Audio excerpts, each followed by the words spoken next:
level event on financing for development in the era of COVID-19 and beyond. I'm delighted to be joined by the Secretary General of the United Nations, António Guterres, as well as His Excellency the Prime Minister of Jamaica, Andrew Holness, and His Excellency the Prime Minister of Canada, Justin Trudeau. Just before we start, a reminder to all the journalists, please mute your microphones. And we will start with some opening remarks, and then we will take a number of questions. So, Secretary General, sir, you have the floor. Hello, everyone. Good afternoon, good evening, or good night. Today's high-level event was a meeting of solidarity with the many developing countries that face catastrophic consequences from COVID-19. The pandemic continues to cause deep suffering. More than 350,000 people have died. There are 5.5 million cases around the world. And behind these figures, there is an unprecedented human tragedy. The crisis is taking a devastating toll on economies. It is having a particularly dramatic impact on families and communities in developing countries that have fewer resources and weaker social safety nets. Since the pandemic began, I have pushed for a relief package amounted to a double-digit percentage, more than 10% of the global economy. And developed countries have announced their own relief packages because they can. But we have not yet seen enough solidarity with developing countries to provide them with the massive and urgent support they need. Today, I'm encouraged to see 50 heads of state and government, the leaders of the International Monetary Fund, the World Bank, the Institute for International Finance, the OECD, the Special Envoys of the United Nations and the African Union and others, the largest gathering of leaders since the pandemic began, coming together around joint solutions to the crisis. Working groups will now consider 6 areas for urgent action, with the first reporting to a ministerial meeting in the end of July. First, finding ways to enhance global liquidity so that developing countries have the resources they need to fight the pandemic. Second, preventing debt crises in all countries at risk, including middle-income countries. Such crises risk undermining both the COVID-19 response and sustainable development for years to come.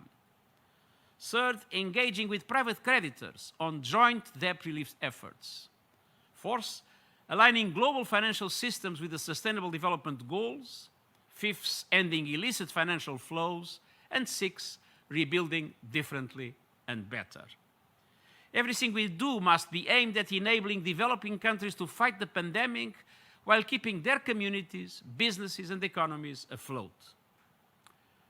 Dear friends, our world is afflicted by enormous fragilities: weak health systems, runaway climate change, unsustainable levels of inequality. And we see other signs of this fragility everywhere, from the increasing risk of nuclear proliferation to the lawlessness of the cyberspace. Ignoring these warning signs is senseless arrogance. Existential threats demand humility, unity, and solidarity. We cannot contemplate a return to the same failed priorities and systems. We must invest in a sustainable and inclusive recovery. Too often, speed and greed have triumphed over compassion, solidarity, and humanity. This pandemic is reminding us that the important things in life require investment in people, in physical and mental well-being, in protecting our environment, and in combating inequalities, including gender inequality.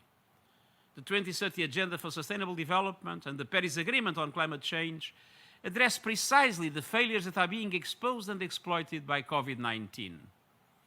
I want to thank my co-hosts, Prime Minister Justin Trudeau and Andrew Holness, whose countries co-chair the Group of Friends of Sustainable Development. And I thank all those who have come together in solidarity today to work together on a different and better world for our children and generations to come. Thank you.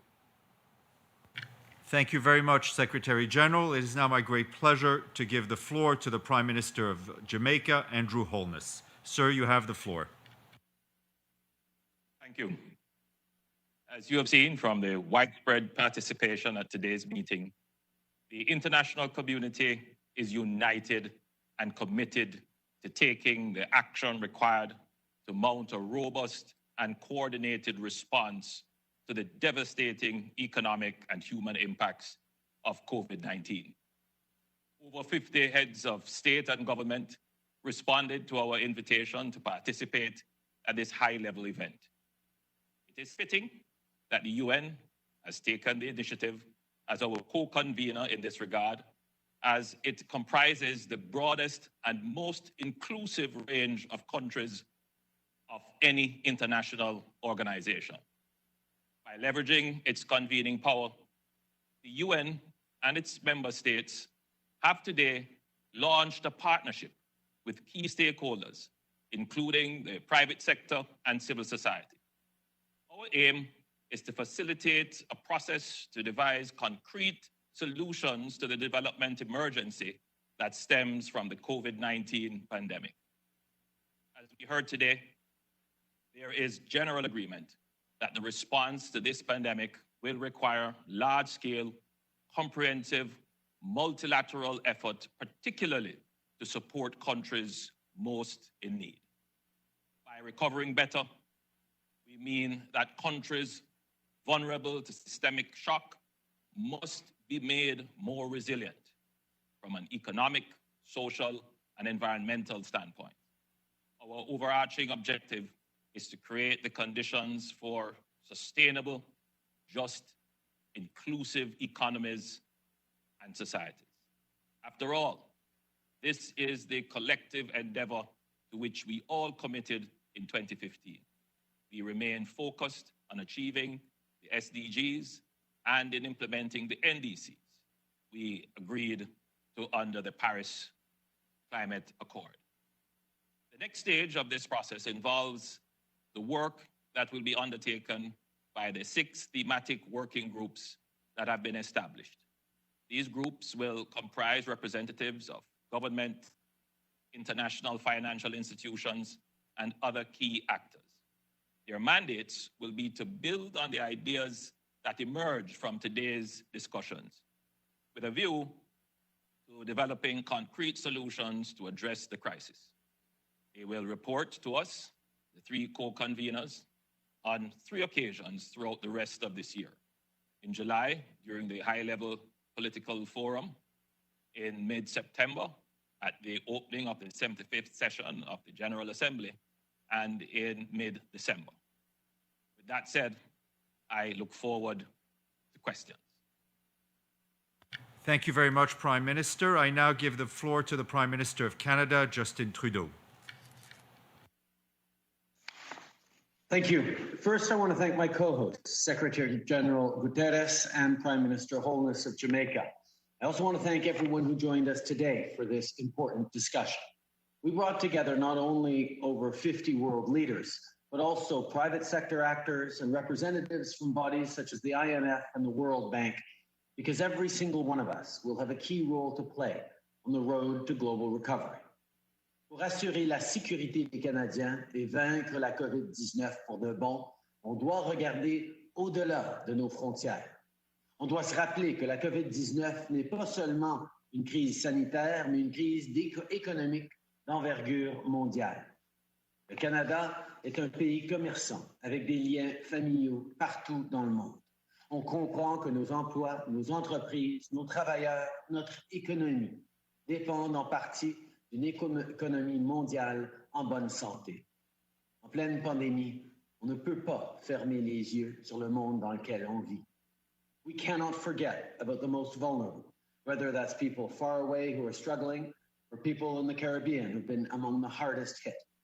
The global pandemic is an unprecedented challenge for our modern world, but it's also a unique opportunity to adjust our international institutions so that they are more fit for purpose. Today, we began a conversation on how we can emerge from this global crisis as a stronger and more cohesive world. We're forming 6 discussion groups to submit concrete proposals by mid-July on the path forward. Groups will strive to protect the progress we've made in international development by expanding liquidity and maintaining financial stability in the global economy, save lives and livelihoods for billions around the world by helping developing countries deal with debt vulnerabilities, encourage private sector creditors to be part of the solution, enhance external finance and remittances to create growth and jobs, prevent illicit financial flows to expand fiscal space and encourage domestic resource mobilization, and ensure a sustainable and inclusive recovery by aligning policies with the Sustainable Development Goals. This was an extremely important opportunity for countries of the world, from the G7, the G20, from developing countries, from international financial institutions, from a broad range of players with very different roles in the global economy, come together and look squarely at the challenges we're facing together on COVID-19 and how we need to make sure that as a world, we are responding to it the right way. Every single country is focused on its own ability to get through this and bounce back strongly. But as a world, the only way we get to bounce back strongly is to do it together. That's what this conversation was starting. And it's not just about conversations. It is about concrete action that we will be taking in the short and medium term to make sure that everyone in the world can look to a brighter future. Merci beaucoup. Merci. Thank you very much to all three of you. We will now open it up to questions. Just as a reminder, open your mics only when you're called upon, and please identify yourself with your media clearly so everyone can hear you. The first question will go to Canadian journalist Catherine Levesque. Please, you have the floor, Catherine. And please tell us who you are asking a question to. Thank you. Yes, hi, my questions will be in French for Prime Minister Justin Trudeau. Bonjour, Monsieur Trudeau. Deux questions. Tout d'abord, Québec a demandé de prolonger l'aide des militaires en CHSLD jusqu'au mois de septembre. Votre ministre de la Défense a dit que ce ne serait pas possible avec la même intensité jusqu'à ce moment-là. On doit comprendre sur vos intentions. Allez-vous prolonger la mission avec les niveaux actuels? Et que répondez-vous à François Legault qui se montre inquiet et qui vient de faire remarquer que le Québec paie sa part pour l'armée? In English, please, as well. Évidemment, le gouvernement du Canada et les forces armées vont être là pour aider les Canadiens en difficulté.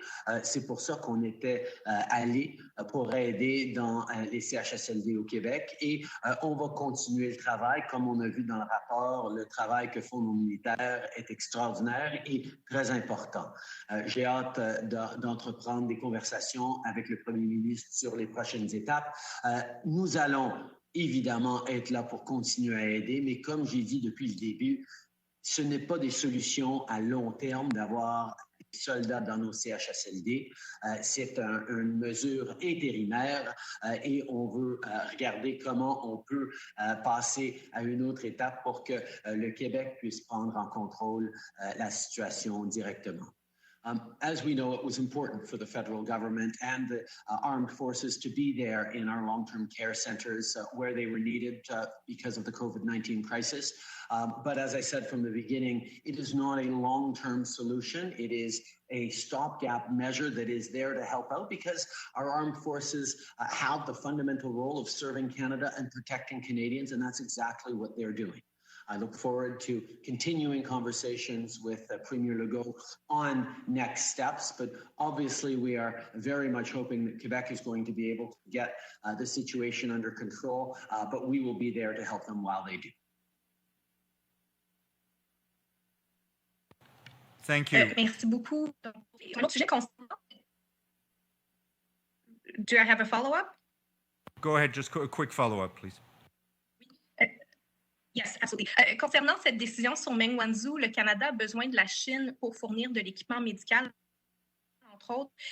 Craignez-vous des représailles de cette nature à cause de cette décision et des représailles contre les deux Canadiens qui sont en Chine? Autrement dit, le Canada va-t-il payer le prix pour cette décision judiciaire in English as well? Thank you. Comme vous savez très bien, notre système judiciaire est indépendant et notre système a pris une décision dans le cas de Meng Wanzhou. Nous, évidemment, n'avons pas et n'allons pas interférer dans le processus judiciaire indépendant au Canada, mais je dois souligner qu'il y a d'autres étapes pour Mme Meng à l'intérieur du processus et de notre système judiciaire. Nous allons continuer de défendre et de stresser l'importance de renvoyer au Canada les 2 Canadiens détenus de façon arbitraire. Nous allons toujours défendre les intérêts des Canadiens et nos valeurs en même temps. We have an independent judicial system that has rendered a judgment without any political interference. Obviously, there are a number of further legal steps available to Ms. Meng that she will undoubtedly avail herself of, but the political side of our government has no interference in our judicial system, obviously. We will continue to advocate for the release of the 2 Canadians arbitrarily detained in China, and I take this opportunity to thank the international community for standing so strongly with Canada in this situation. We will continue to defend our interests and our values. Thank you very much, Prime Minister. We will now go to a Jamaican journalist. If I can ask Earl Moxham to please take the floor. Thank you.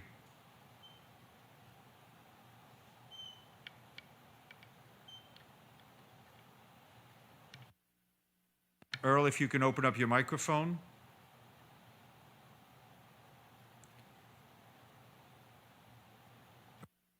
Earl, we will come back to you. Let's go to Valeria Robeco, President of the UN Correspondents Association.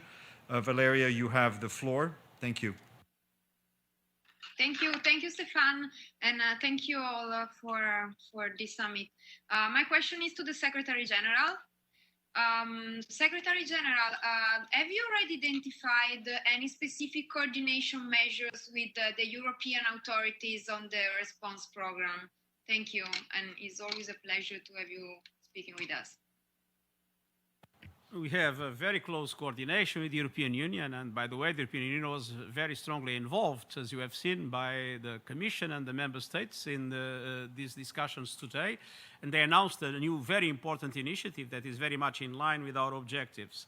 It is clear that it is essential that the European Union not only manages, and very important measures have been approved in order to boost liquidity internally and to support European countries to be able to address the challenges of the economic and social impact of the virus. But today we had the opportunity to hear the European Union and several European leaders considering that we need to boost liquidity in relation to the developing countries, to increase the firepower of the World Bank, the IMF, other financial institutions, including through the issuance or the use of special drawing rights. We have seen European countries very committed also to the question of debt relief and making a strong appeal also for the participation of the private sector. And we've seen European countries totally committed to build back better, to a more sustainable and inclusive recovery in order to avoid the mistakes of the past. So our cooperation with the European Union is extremely important, and it was strengthened in the event that took place today. Thank you very much. If I can ask Paul Clark of Jamaica, I know you've raised your hand. Please go ahead and ask your question. Thank you, Paul.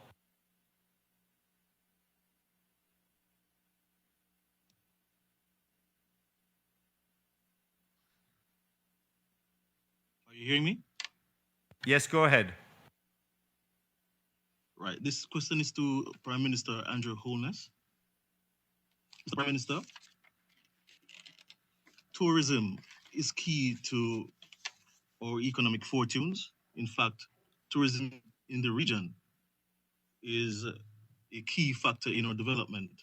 The question is, has CARICOM leaders been aggressive in driving at a broad framework on the and a cohesive, streamlined policy or protocol for travel in the region known to be highly tourism dependent coming out of this COVID situation?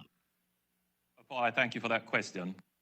As Prime Minister Trudeau pointed out, for this region, we have been hard hit by the pandemic, more so from the economic fallout than the health situation. But we are doing a delicate balancing act between lives and livelihood. And I believe all Caribbean governments, particularly those members of CARICOM, have done exceptionally well in striking that balance. I think we are generally now at the point where we have to figure out how we reopen our economies to tourism and travel generally. CARICOM has been working together to develop the new protocols that will define the new normal for travel. These protocols probably won't be much different from what other countries would have to do. But as a group, I think there is a general understanding as to what the future of travel will look like. Some countries have already indicated dates when they intend to open up their borders. Jamaica is working assiduously to put in place protocols to have this done as quickly as possible. As you have said, tourism is the lifeblood of many of our economies. We are probably the most dependent area in the world on tourism. So it is just a matter of how fast we can put in place the protocols to support the new way of traveling in the post-COVID era. Thank you very much, Prime Minister. We'll now go to Mike Blanchfield of Canadian Press. Mike Blanchfield, you can open up your microphone.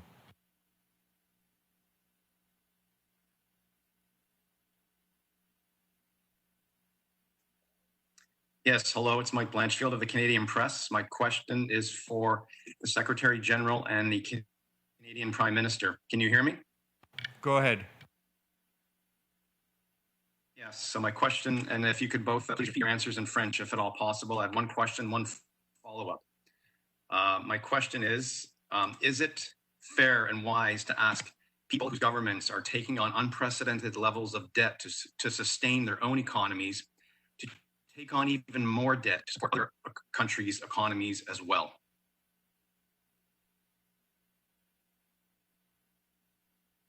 Thank you, Mike, for your question. I think we all understand that this is a global crisis.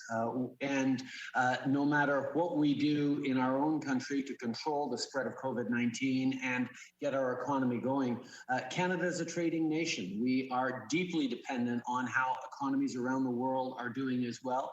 We are more interconnected as a world than we have ever been. And we cannot just simply look to ourselves and hope everyone does better on their own. The reality is global capital flows and inequalities have been exacerbated by this COVID-19 crisis.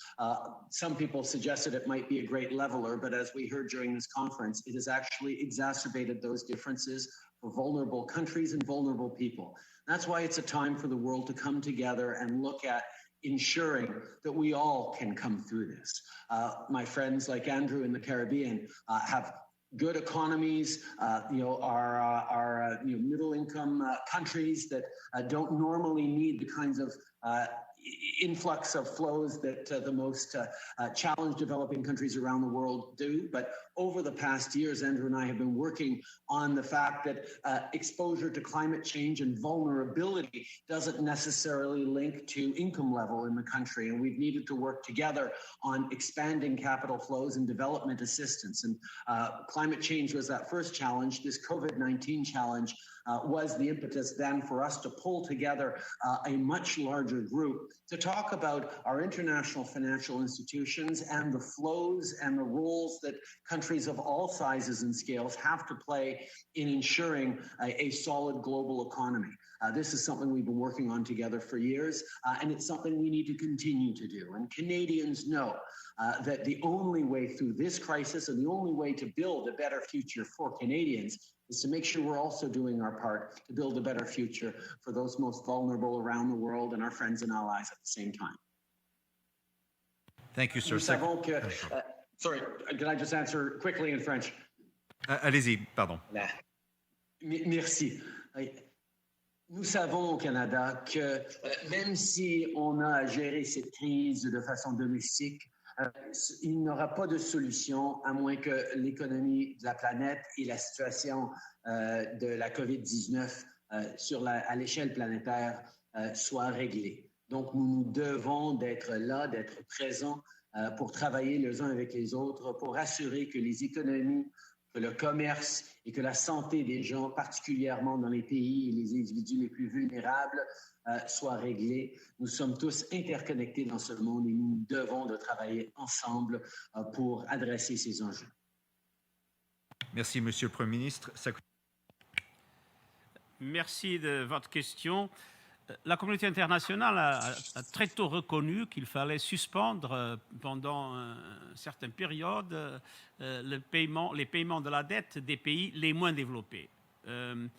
Eh bien, aujourd'hui, il y a un consensus qu'il faut aller plus loin, qu'il y a un grand nombre de pays en développement et même des pays de revenus moyens, et les Caraïbes donnent des exemples particulièrement évidents, qui n'ont pas aujourd'hui l'accès aux marchés financiers qui leur permettent de servir la dette. Alors, il faut des mesures, premièrement de suspension, mais probablement suivies de mesures de réduction avec naturellement une solidarité qui soit basée sur les besoins, sur la transparence et sur une évaluation réaliste des différentes situations qui sont sur le terrain. Mais c'est évident qu'il y a une solidarité internationale accrue en matière de dette qui est nécessaire et ça a été bien reconnu aujourd'hui. It is very clear from our perspective that the international community has very early in time recognized that the payments related to the debt of the least developed countries should be suspended until the end of the year. It is now clear that we need more, that many developing countries and some middle-income countries have no access to financial markets and they have no capacity to serve their debt, and so that they need also a standstill and a well-established program of debt relief and a structural approach to the debt questions globally. And I think it was also clear in the discussions we had today that this is not only an effort for the public sector, it's an effort in which it's important that the private creditors are also involved. And there was a very important and meaningful dialogue during today about that with the distinguished representatives from the private sector. Thank you very much, Mr. Secretary General. We'll now go to James Bay. Oh, yes, sorry, Mike, a quick follow-up, but please very quick. Directed to both languages as well, to the Secretary General and the Prime Minister. The Security Council has been unable to find solutions to numerous crises because of basic disagreements among its 5 permanent members. What could a country such as Canada do as a temporary member of the Council to address this? Thank you, Mike. We've actually seen the E10, the elected 10 members of the UN Security Council, demonstrate an ability to pull together and to bring about positions of compromise when the P5 are deadlocked. It is obviously not easy, but it is a situation where countries that can convene together groups of large are significant in their role of trying to advance common goals around security. Canada has a long tradition of convening, of gathering people together to deal with larger issues, and that is certainly a role we hope to play on the UN Security Council. We demonstrated today on an issue that we have been working on over the past 5 years in terms of development financing and improving economic flows to countries in need, that this is something that we can gather critical masses of consensus around the world.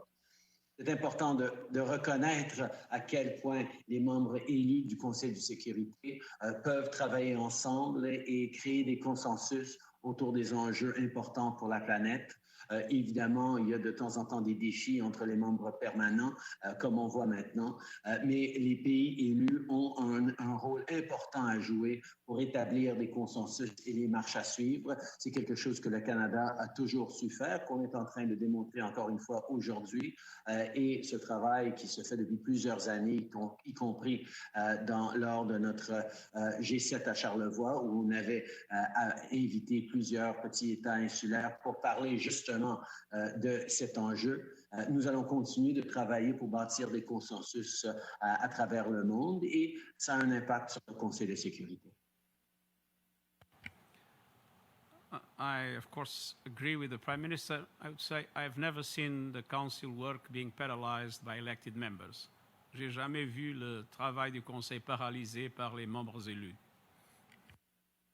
Thank you very much, Secretary General. We'll go to James Bays of Al Jazeera. James, you have the floor. Steph, James Bays, Al Jazeera. Secretary General, first, can I ask you about some of the nations that didn't speak today, some of the most powerful nations, the US and China, for example? If everyone doesn't get behind your efforts, is it likely that your global goals, your SDGs, will be derailed? And if I can ask a second question about another pressing, important issue of the day, one that Prime Minister Trudeau has already released a statement about, so he may want to give his views. But are you concerned about the new security law for Hong Kong? And is it a breach of the Joint Declaration of 1984, a treaty which is deposited with you at the UN? Well, first of all, today I do not intend to move into areas that are far from what we are discussing today, because I don't want to divert attention from something that is very important, the solidarity with the developing world in relation to the challenges, the economic and social challenges of the COVID-19. And in relation to that specific last question, my spokesperson has already spoken yesterday or the day before. But I would like to say that both the US and China participated in our work. Both the US and China participated in our work. Of course, this was decided because of the very high participation that it could be only at the level of heads of state and government. And both countries, for reasons of agenda, could not do that at that level, but they would be ready to participate at other level. But they will be engaged in the working group. So there is a commitment, both from the United States and China, to be involved in this process, which we very much welcome. Thank you. Maria Krenova from ITAR-TASS. Maria? Thank you, Steph. So part of my question was already asked by my Canadian colleague, but anyway, a question to Secretary General. Mr. Secretary General, how could you comment on what seems to be a growing conflict between two permanent Security Council members, the United States and China? What do you do to overcome this difficulty, which already affect the ability of Security Council to support your call for ceasefire and influence other topics in Security Council agenda? And maybe Canadian Prime Minister would have something to add, as Canada is a candidate to become a non-permanent member of Security Council. Thank you. As I've said several times, if the present crisis shows something, is our fragility, collective fragility. When we are fragile, we should be humble. When we are humble, we should be united and in solidarity. We need unity and solidarity everywhere, and also in the Security Council. Thank you. Prime Minister Trudeau? Yes, I think one of the most important things that COVID-19 has shown us, but as previous challenges of recent years have shown us, whether it's climate change or otherwise, is the world needs to work together. And that's where multilateralism becomes more important than ever before. Canada is a country that is large enough to be able to work to pull people together, but small enough to know that we can never do things on our own. And that has led Canada to be involved in very constructive ways on the world stage. Yes, we are running for a seat as a non-permanent member of the UN Security Council for the next 2 years. But for us, it's not in itself a goal to be on the UNSC. It is a means to continue important dialogue in support of multilateralism, continue to convene countries around the world on the big and important issues that we're dealing with. It is something that we believe in deeply, have believed in decades, and look forward to continuing this work regardless of what happens on the UNSC election phrase. Thank you very much. One last question from Pam Falk at CBS News. Pam? Thank you very much, Steph. Thank you to the briefers. It's Pamela Falk from CBS News. Appreciated all of the events and the briefing. My question first is to the Secretary General, and that is, we heard from your relief chief today saying that if money doesn't come through for Yemen, that I think the words he used were it could fall off a cliff. So I'd like you to address if you believe the money is in fact coming through from the international community. And to the Prime Minister, it's good to see you back, not at headquarters, but at least virtually.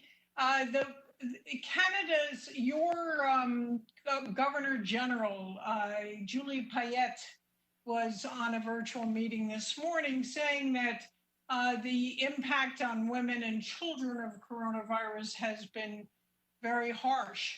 Can you speak to that and to the fact of whether the border closings between the US, Mexico, and Canada play into that? Thank you so much. Sir, Secretary General, please. Well, this was a conference of solidarity with the developing world, and especially with the most vulnerable of the countries of the developing world. There is no country more vulnerable than Yemen. In Aden, we have the highest mortality rate in the world of COVID-19. 17% of those that have the disease are dying. And the situation is absolutely tragic. There will be a pledging conference soon, and I hope the international community will show full solidarity with the Yemeni people with fully funding the appeal that we'll be presenting. Thank you, Prime Minister Trudeau, and then we'll go to Prime Minister Holness. Thank you very much for your question, Pamela. The reality is that we saw it everywhere around the world. Among the very first to lose their jobs in this pandemic were women and people in vulnerable sectors. This is something that has affected women disproportionately. A number of people are talking about a potential she-cession through this, the world's first perhaps. We need to make sure that we are in our own societies supporting the most vulnerable. That's why we've put forward significant financial supports for families, for communities strongly affected, for small businesses, particularly small businesses owned by women that are already challenged with access to capital. On top of that, we've seen that the challenges of isolation and self-isolation can be even greater in situations where it's not safe at home. And incidents of domestic violence have risen, which is why we've made funding to shelters and programs to counter domestic violence a priority through this. There is much, much more to do, but we've seen all around the world, both on the global scale and on a domestic scale, that the most vulnerable have been more vulnerabilized by COVID-19, and therefore we need to work on that.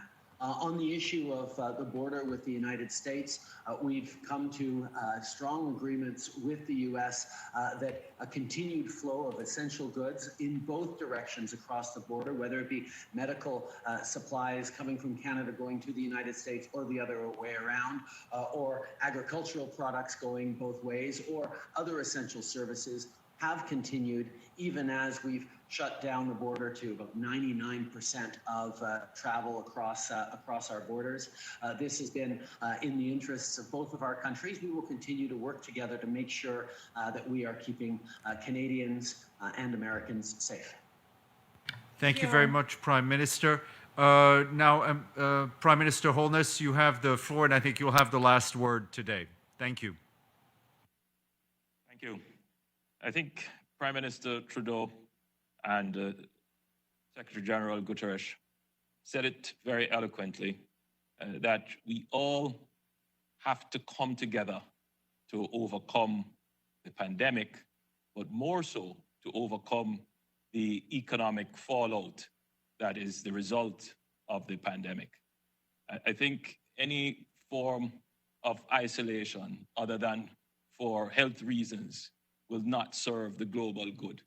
I think now is the time for all countries to seek to cooperate on an economic basis to ensure that we minimize the economic fallout. Now is the time to pay attention to our vulnerable. Now is the time to pay attention to those in our society that were normally left behind. The pandemic, no doubt, has threatened livelihoods, it has threatened lives, but it has also given us an opportunity to rethink the global financial system, rethink how we view vulnerability and how we index vulnerability, and to look closely at our global supply chains and the use of technology. So as much as the pandemic presented a crisis, it also presented an opportunity which we should embrace for change, recover for the better.